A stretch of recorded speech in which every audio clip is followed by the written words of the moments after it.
Après l'Open d'Australie, Roland Garros ainsi que Wimbledon, Novak Djokovic va-t-il décrocher le Grand Chelem à l'US Open 2021? C'est ce que nous allons voir. Analyse du tirage au sort du majeur américain. Jingle.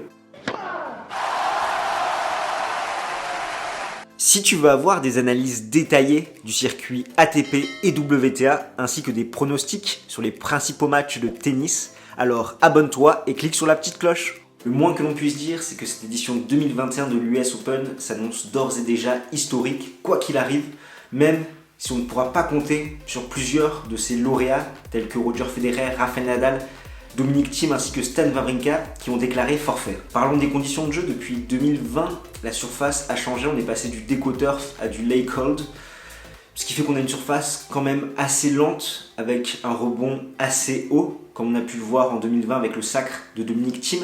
Mais c'est plutôt au niveau des conditions météorologiques qu'il faudra surveiller tout ça, étant donné qu'à cette période de l'année, souvent à New York, il fait chaud, les conditions sont très humides, ce qui fait qu'on a du mal à respirer entre chaque point, et il peut y avoir également pas mal de vent. Passons désormais à ce qui t'intéresse, l'analyse du tirage au sort a commencé par la partie de Novak Djokovic.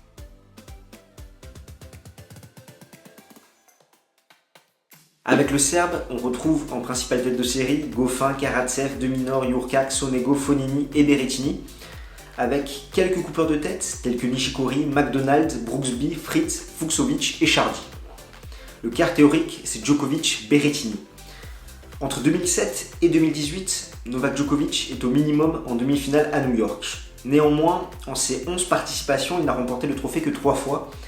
3 victoires, 5 défaites en finale de l'US Open, c'est pire qu'à Roland Garros, où son bilan est de 2 victoires pour 4 défaites en finale. En 2019 et 2020, il s'est arrêté en 8ème à cause d'une blessure et d'un geste d'agacement. Ainsi, il n'a plus été battu à la régulière depuis 2016 contre Stan Wawrinka. Néanmoins, son principal ennemi est la pression en quête d'un grand chelem historique et d'un 21e titre en majeur qui le propulserait un peu plus au rang de GOAT. La seule comparaison possible remonte à 2015 où Serena Williams était dans la même situation avant de s'incliner en 3-7 contre Roberta Vinci en demi-finale à l'US Open. Pour se sortir de ce quart, le Serbe devra enchaîner un qualifié, Struff, contre qui il mène 6-0, Nishikori, 17-2 dans les confrontations avec le dernier succès du Nippon qui remonte en 2014 et en prime une correction à Tokyo chez lui il y a quelques semaines. Le Japonais, qui est revenu à un bon niveau quand même en 2021, il a déclaré forfait au Canada suite à des douleurs à l'épaule. Il est très à l'aise à New York avec 2 demi-finales et une finale. Il sait parfaitement gérer les conditions humides et la chaleur. Par contre, l'adversaire des 8e de finale est plus incertain avec beaucoup de coupeurs de tête, comme tu l'auras compris. On peut noter Fritz, qui n'a jamais passé le 3e tour dans le Grand Chelem américain, mais qui reste sur des défaites accrochées, même si en ce moment c'est 4 défaites de suite. Brooksby, le Bautista Agut américain, qui a fait une demi-finale à Washington, qui est en train de monter, qui est doté d'un très bon revers et qui se déplace plutôt très bien pour son gabarit, même s'il accuse quelques lacunes au service. Karatsev, bien sûr, si le Russe retrouve une forme décente, depuis sa victoire face à Djokovic à Belgrade, c'est 10 défaites pour 7 victoires. Et également De Minaur, qui a été quart de finaliste en 2020, 8e de finaliste en 2019. Le tournoi lui réussit plutôt bien, néanmoins, il reste sur 4 défaites sur ses 5 derniers matchs. Ensuite, on arrive en quart de finale pour Novak Djokovic. Personnellement, je ne vois pas Berrettini qui pourrait tomber d'entrée contre Jérémy Chardy.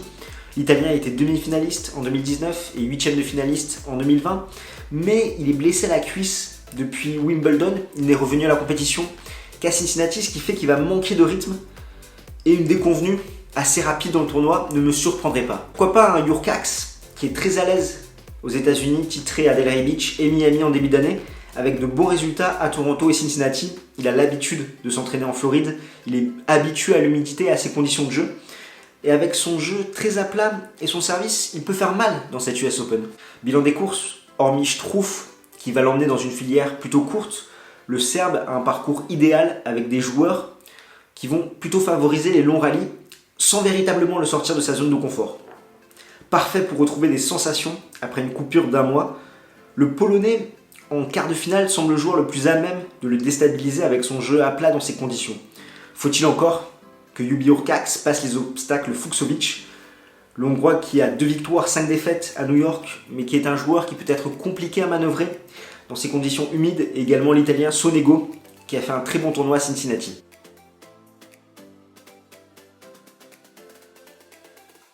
On attaque la partie d'Alexander Zverev, qui retrouve en tête de série Monfils, Sinner, Bublik, Carreño Busta, Opelka, Kachanov et Shapovalov. En coupeur de tête, il y a Korda, Basilashvili, Harris, et je n'inclus pas forcément Musetti, qui depuis son match face à Djokovic n'a plus triomphé sur le circuit principal. Ici, le quart théorique, c'est Zverev, Shapovalov. L'Allemand est sur une série de 11 victoires de suite avec un titre olympique et un 5e titre en Masters 1000 à Cincinnati. Est-ce que cela va changer la donne pour lui en majeur? Je demande à voir. En effet, Zverev a toujours été performant en Masters 1000 et en 2-7 gagnants. Ce n'est pas nouveau, il a déjà gagné la Rogers Cup, Rome et Madrid 2 fois. Et ce n'est pas pour autant qu'il était favori à Roland-Garros par exemple. Parce que oui, en majeur, c'est 0 victoire pour 10 défaites contre des membres du top 10. En 3-7 gagnants, il est beaucoup plus sujet à ses problèmes sur seconde balle et notamment ses doubles fautes. Le dernier en date, à Wimbledon contre Félix Auger-Aliassime, match qu'il doit gagner où sa seconde le lâche totalement. Finaliste en 2020 à l'US Open, avant, il n'avait pas fait mieux que 8ème. Pour aller en quart, il devra se défaire de Querrey au premier tour. L'Américain n'a plus gagné un match à l'US Open depuis son quart de finale en 2017. Il reste sur 5 défaites de suite en 2021. Derrière, c'est Ramos ou Pouille, puis Bublik, Nishioka ou Sok. A priori, une première semaine tranquille pour le lauréat de Cincinnati. Les choses pourraient commencer à se corser en seconde semaine avec Sinner. Si on enlève son titre à Washington, c'est seulement une victoire pour l'Italien depuis Roland-Garros pour 5 défaites. Mais à Washington, il a su montrer de très belles choses, notamment en faisant évoluer son service. En effet, depuis plusieurs années, il avait une gestuelle au niveau des jambes similaire à celle d'un Kyrgios Karlovic. Il est revenu sur une position plus classique à la Federer-Sampras, en ayant ses pieds bien ancrés au sol, qui ne bougent pas, permettant une meilleure transition du poids du corps de l'arrière vers l'avant.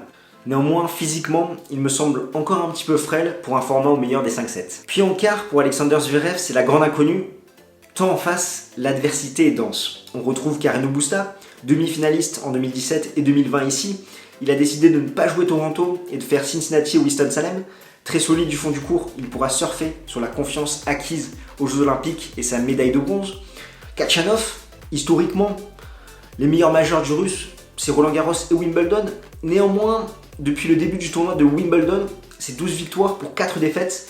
Il a le jeu pour briller sur cette surface, notamment avec sa longue préparation côté coup droit, où il aura beaucoup plus de temps sur cette surface pour mettre son jeu en place. Il a toujours eu des défaites accrochées ici, et on se rappelle notamment de son match en 4-7 contre Nadal en 2018. Cela peut être également un Shapovalov, même si le Canadien reste sur 3 défaites de suite depuis sa demi à Wimbledon. Mais il faut rappeler quand même son quart de finale à l'US Open en 2019 et son 8ème ici en 2017. Et si ce n'est pas l'un de ces 3 joueurs en quart de finale, cela pourrait être Opelka, finaliste à Toronto en éliminant sur sa route Harris, Tsitsipas, Bautista Agut, Dimitrov et Kyrgios. L'Américain aura la pression de jouer à domicile, c'est plus mental où ça va coincer. Korda, qui fait partie de cette nouvelle génération de joueurs US qui n'exploitent pas encore bien leur service par rapport à leur grande taille mais qui est doté d'un bon revers. Basilashvili, 8ème de finaliste en 2018, son meilleur résultat en majeur.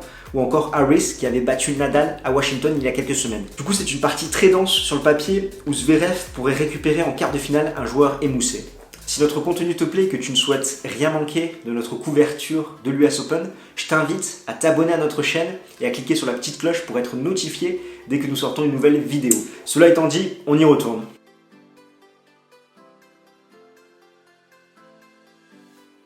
Avec la partie de Stefanos Tsitsipas qui retrouve avec lui Rublev, Krajinovic, Bautista Agut, Félix Auger-Aliassime, Garin, Humbert et Norrie. En coupeur de tête, il y a Tiafoe, Kyrgios, Millman, Alcaraz et Andy Murray. Le quart théorique, c'est Tsitsipas, Rublev. Et c'est vrai que le grec n'a jamais passé le 3e tour à l'US Open, défaite contre Medvedev, Rublev et Coric. À l'inverse de l'Open d'Australie qui a lieu en début d'année, où il a suffisamment de temps pour reset son mindset, l'US Open a lieu en fin de saison où il se traîne souvent plusieurs bagages du début de l'année. En 2019, c'était sa défaite un petit peu traumatisante contre Stan Wawrinka à Roland-Garros. Et en 2021, pareil, toujours à Roland-Garros, cette défaite en finale contre Novak Djokovic où il mène 2-7 à Rennes. Pourtant, la surface lui convient à merveille, même s'il accuse des lacunes à la relance et côté revers quand il est pris de vitesse. 5 victoires, 6 défaites en majeur contre des membres du top 10. Il aura fort à faire d'entrer contre le lauréat de 2012, Andy Murray, qui malheureusement ne tient plus la distance physiquement, encore moins dans ces conditions très chaudes et humides. Derrière, un Français, Herbert ou Manarino, puis Norrie. Le Britannique, qui a fait un très bon début d'année jusqu'à son titre à Los Cabos, néanmoins, il est en perte de confiance sur ses 5 derniers matchs, ses 4 défaites. Ou Alcaraz. A priori, Steph doit rallier la seconde semaine pour potentiellement un remake contre Hugo Humbert, à moins que Benoît Paire ne crée l'exploit, sa saison aux Français qui a démarré à partir du dégel des points avec du public imprévisible, auteur d'un quart de finale à Cincinnati. Il peut poser des problèmes à des joueurs en manque de rythme. Et il a fait un 8ème en 2015 ici. Après en quart de finale, pour Tsitsipas, cela pourrait être Rublev, qui a déjà fait 2 quarts ici, à l'US Open en 2017 et 2020. Finaliste à Cincinnati, a-t-il passé un cap avec sa victoire contre son compatriote Medvedev? Néanmoins, le Russe a quand même de grosses lacunes sur son second service, ainsi qu'à la relance. 3 victoires, 7 défaites contre des membres du top 10 en majeur. S'il passe les obstacles, Tiafoe, qui reste sur un 8ème perdu contre Medvedev, mais qui est engagé cette semaine à Winston-Salem, et Félix Auger-Aliassime, Kyrgios, pourquoi pas l'Australien, 7 victoires, 6 défaites en 2021, il n'a jamais passé le 3ème tour là-bas, c'est l'un de ses moins bons grands chelems, il a pris un seul set contre des membres du top 10 à New York en 3 matchs, c'était contre Murray en 2015, ou encore, cela pourrait être Bautista Agut qui pourrait gêner Rublev, même si l'Espagnol n'est pas en très grande forme en ce moment, 5 défaites sur ses 7 derniers matchs.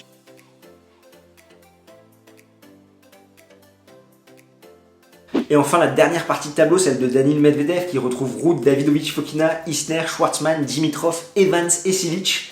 Les coupeurs de tête, Nakashima, joueur américain qui est doté d'un très bon revers, Anderson et Popyrin, avec le quart théorique Medvedev-Ruud.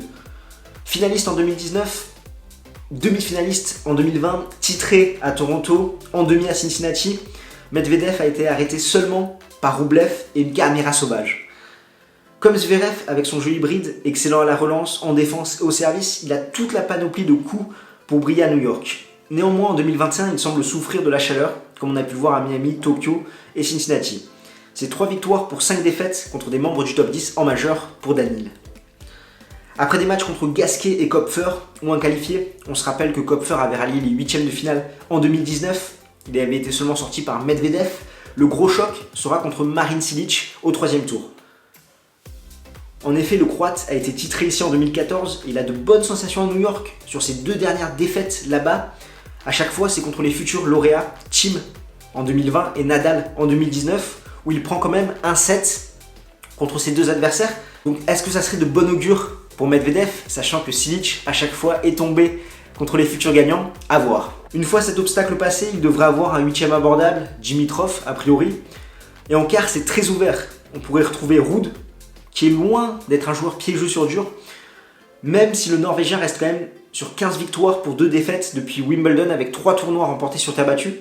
Il a fait quart dans les 2 Masters 1000 de préparation, mais il lui manque encore quelque chose dans son jeu pour perfer en dehors de la terre battue, et c'est notamment au niveau de sa technique où ses longues préparations le pénalisent. Cela pourrait être également Schwartzmann, quart de finaliste ici en 2019 et 2017, ou un géant tel qu'Anderson, finaliste en 2017, ou Isner, 2 fois quart de finaliste à New York, malgré ses 36 ans.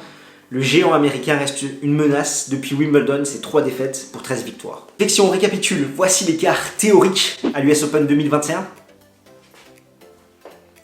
Et maintenant, je vais vous afficher les quarts que je pronostique pour cette édition 2021.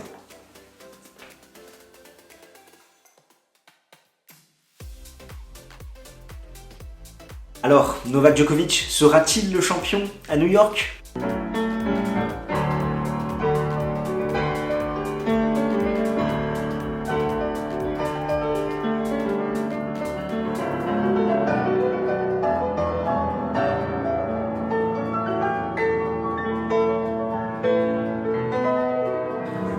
Au niveau des demi-finales, je vois un Djokovic, Zverev et un Medvedev contre Rublev ou Tsitsipas. J'hésite un petit peu entre les 2 joueurs pour savoir qui a le plus de chances de rallier le dernier carré.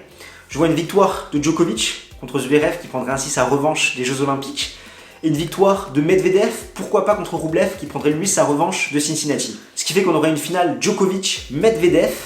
Et je vois, à la surprise générale, Medvedev s'imposer contre le Serbe qui, à force de plusieurs gros combats et de la pression, pourrait craquer à ce stade de la compétition, comme ça a souvent été le cas depuis le début de sa carrière. Je rappelle son ratio en finale à l'US Open que j'ai évoqué récemment, qui est en sa défaveur en finale. Après, on peut noter certains premiers tours alléchants, Tsitsipas Murray, Zverev Querrey, Chardy Berrettini ou encore Kyrgios Bautista Agut. Voilà ce qu'on pouvait dire pour mon analyse à chaud du tirage au sort de l'US Open édition 2021. Nous on se retrouve ce week-end pour un live peut-être avec Ben pour décrypter bien en profondeur les tirages masculins et féminins de l'US Open. Reste bien connecté, je te donnerai les différentes indications, mais surtout l'heure à laquelle aura lieu ce live. Et nous on se retrouve très vite pour parler de cette US Open. D'ici là, porte-toi bien. Ciao ciao tout le monde.